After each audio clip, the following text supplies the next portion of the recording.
إلا إياه وبالوالدين إحسانا। 2 নম্বর ফয়সালা হলো সব সময় সৎ আচরণ করবা। 2 জন ব্যক্তি, একজন হচ্ছে তোমার মা, আরেকজন হচ্ছে তোমার বাবা।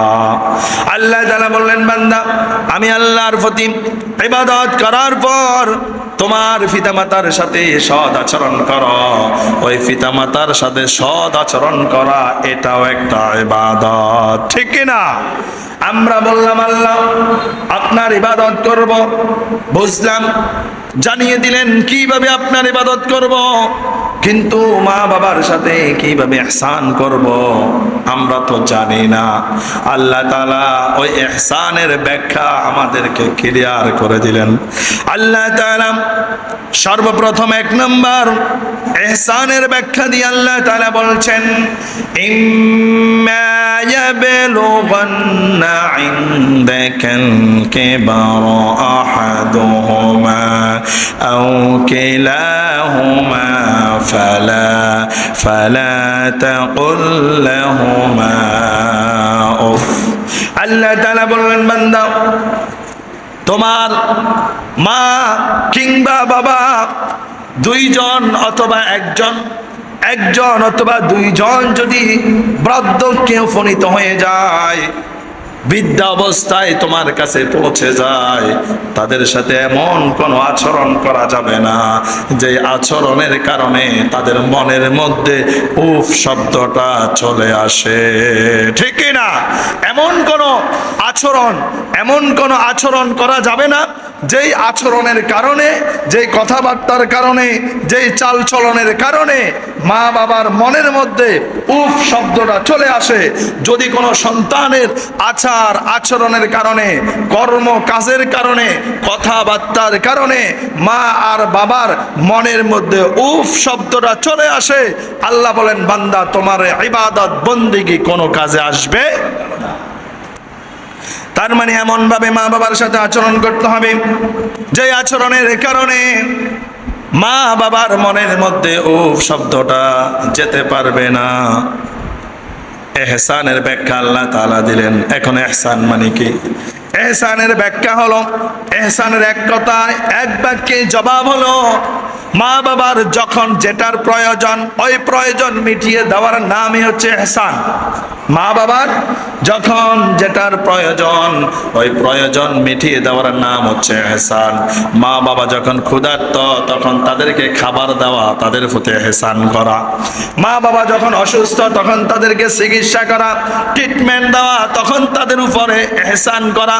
মা বাবার যখন পোশাকের প্রয়োজন তাদেরকে পর্যাপ্ত পরিমাণে পোশাক দেওয়া, তাদের উপরে ইহসান করা। মা বাবার সাথে যখন মা বাবার যখন মন খারাপ তখন মা বাবার সাথে মধুর আচরণ করা, সুন্দর আচরণ করা মানে হচ্ছে মা বাবার প্রতি ইহসান করা। আবার মা বাবা যখন সন্তানকে দেখতে মনে চায় ওই মুহূর্তে সন্তান মা বাবার সাথে এসে সাক্ষাৎ করা, দেখা করা মানে মা বাবার প্রতি ইহসান করা। আওয়াজ করে বলেন ঠিক কিনা? ইহসানের মানে ব্যাখ্যা এই নয় শুধু সুন্দর কথা বলবেন। মা বাবা অসুস্থ, এই মুহূর্তে সুন্দর কথা বললে কি হবে?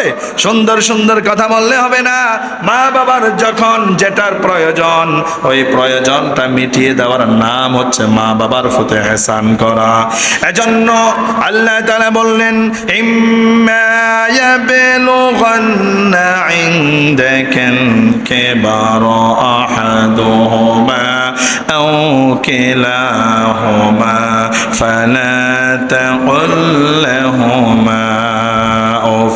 আল্লাহ তাআলা বললেন, বান্দা তোমার মা বাবার 2 জন অথবা একজন যদি বার্ধক্যে উপনীত হয়ে তোমার কাছে পৌঁছে যায়, বয়স্ক অবস্থায় তোমার কাছে পৌঁছে যায়, বৃদ্ধা অবস্থায় তোমার কাছে পৌঁছে যায়, তখন তাদের সাথে এমন কোনো আচরণ করা যাবে না যে আচরণের কারণে তাদের মনের মধ্যে উফ শব্দটা চলে আসে, ঠিক না?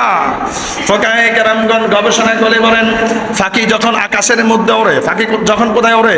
পাখি পাখি যখন আকাশের মধ্যে ওড়ে তখন তার ডানাগুলোকে এইভাবে মেলে দিয়ে এইভাবে ছেড়ে দিয়ে আকাশের মধ্যে যখন উঠতে থাকে, আবার ওই পাখি যখন জমিনের মধ্যে নামার সিদ্ধান্ত নেয়, যখন জমিনের নিকটবর্তী স্থানের মধ্যে চলে আসে, তখন এই পাখি তার ডানাগুলোকে গুছিয়ে জমিনের মধ্যে নেমে যায়।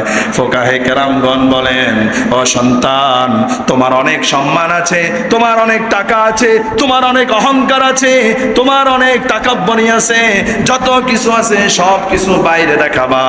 তোমার মা বাবার কাছে তোমার কোনো শিল্পপতি নাই, তোমার মা বাবার কাছে তোমার কোনো ক্ষমতার দাম নাই। জোরে বলুন ঠিক কিনা? মা বাবার কাছে আপনি যতই কোটিপতি হন না কেন, আপনি যত ক্ষমতার অধিকারী হন না কেন, যতই শিক্ষিত হন না কেন, মা বাবার কাছে আপনি সেই ছোট্ট মাসুম বাচ্চা। আওয়াজ করে বলুন ঠিক কিনা? এজন্য সব সময় আমাদেরকে মা বাবার কাছে নিজেকে নম্র ভদ্র হিসাবে উপস্থাপন করতে হবে। আওয়াজ করে বলুন ঠিক কিনা?